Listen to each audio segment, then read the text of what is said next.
បងប្អូននេះចំជូនទាទៀនបងកឋិនទាន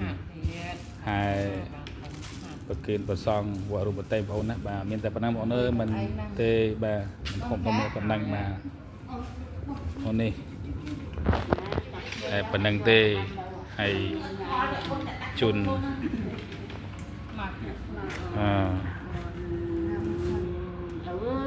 អូព្រឺសបល់ជាមួយនឹងចាស់បានជូនម៉ែបានជូនយាយបានជូនចៅវិញនឹងក៏ដោយក៏សូមទទួលអនុមោទនាបុណ្យកឋិនវត្តរុនបដីនេះសូមទេវតាជួយថែរក្សាកូនចៅទាំងអស់នេះសូមឲ្យបានក្តីសុខ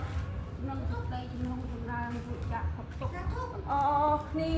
សាធុអូយាយចង់អួតដើមកងបងប្អូនអើយរំភើបអីទេបងប្អូនរំភើបបាទនេះ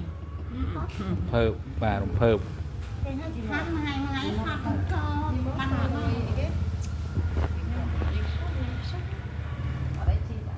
តោះឥឡូវចេញទៅបងប្អូនបាទមីកនិយាយកាន់ហ្មង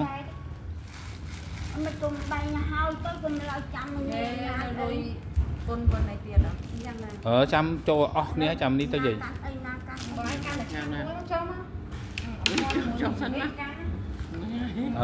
មួយកូនកាន់ណាកាន់ចែកគ្នាចែកគ្នាយកគាត់អូនចែកបុនស្មើខ្ញុំអូនណាបានអានិសងបងកថាមកលើនេះមីងពងឲ្យឈឺផងឥឡូវសុំមកចាក់ជាចាំជាហ្មងកថាណាជាប្រូយជាអស់គ្នាបាទតើបងទៅបងអូនទៅហើយកណ្ណា